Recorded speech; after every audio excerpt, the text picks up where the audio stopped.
Bonjour Loïc de l'AI Santé, je suis Emmanuel Canès en charge du développement de la santé pour l'Europe du Sud chez Dell. Et pourquoi c'était important pour nous d'être là sur ces 2 jours? Parce que c'est un salon qui s'articule sur les usages. Alors moi qui suis en charge de la santé, forcément avec le pavillon santé, les prises de parole que l'on a eues, toutes les startups, toute l'innovation qu'on a trouvée ici, évidemment c'était intéressant de participer, en tout cas d'être là. On a pu l'être aussi sur d'autres verticaux comme la finance ou aussi le retail, mais c'est la santé qui a drainé le plus d'activités pour nous.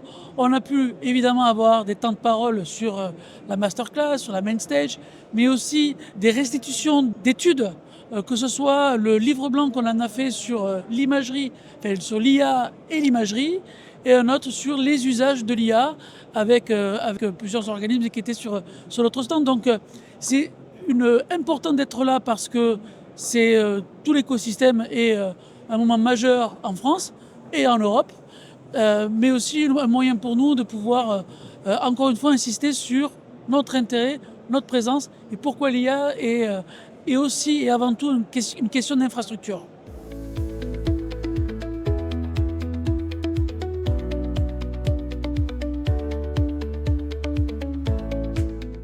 C'est une bonne question parce que quand on se benchmark par rapport à ce qui se passe notamment aux États-Unis, on se rend compte que là où nous, on a une approche très universitaire, très recherche, ont une approche, eux, beaucoup plus basée sur les modèles économiques. Donc ils ont une approche très business, ils identifient un gain, et à partir de ce gain-là, ils vont développer l'évaluation, ils vont la démontrer, ils vont démontrer le gain, et ils vont la mettre sur le marché. Donc on est aux États-Unis sur des solutions qui ont démontré leur intérêt économique, et sont déployés en masse.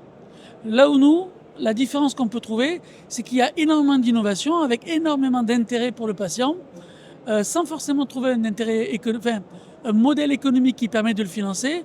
Et au-delà de la subvention, on arrive un peu à la fin de l'exercice. Donc l'intérêt que l'on peut amener nous aussi sur notre vision un peu globale, c'est d'essayer de toujours dire, avec les startups que l'on suit et que l'on accompagne, n'oubliez pas les modèles économiques.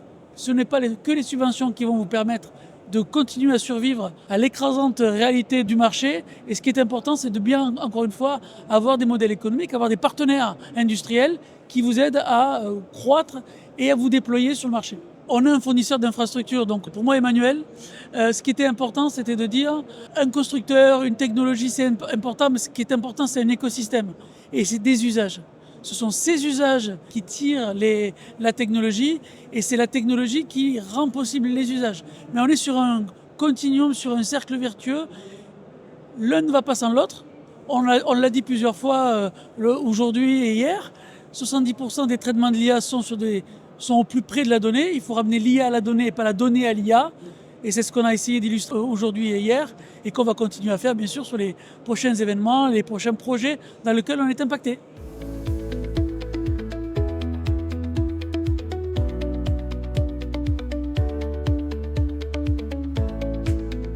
En tant qu'ancien hospitalier, ça fait 30 ans qu'on parle de transformation digitale de l'hôpital. Et là, aujourd'hui, avec l'IA, on est sur une accélération qu'on n'a jamais connue. On est sur une accélération qui va changer les métiers de l'hôpital, qui va changer les organisations, qui va changer les pratiques.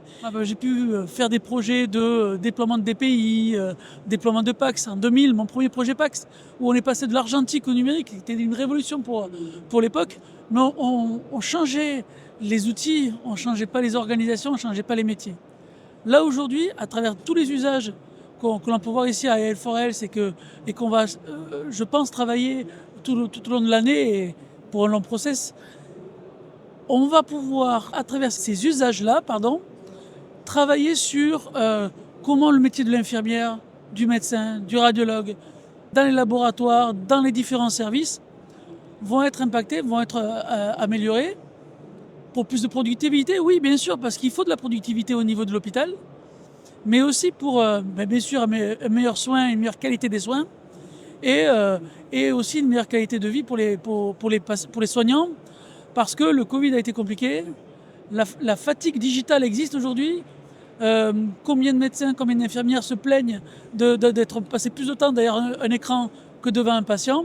Et bien c'est justement là que l'IA, c'est justement là que la technologie c'est justement là où cette transformation des outils et des organisations va libérer du temps patient pour qu'enfin on puisse passer plus de temps avec le patient et moi avec la technologie.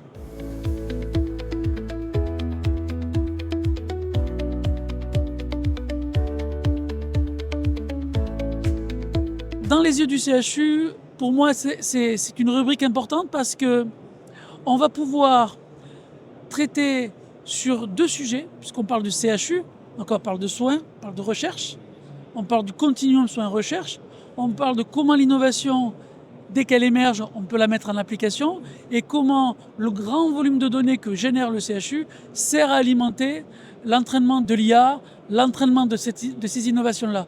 Dans ce cercle-là, alors c'est pas limité au CHU, mais il y a d'autres structures, les centres de lutte contre le cancer, dans lesquels il y a aussi ce mécanisme-là. Mais dans le CHU, on est sur le premier employeur de la ville, on est là où il y a le plus de données qui sont générées, et là où on a le plus de matière finalement pour créer l'innovation.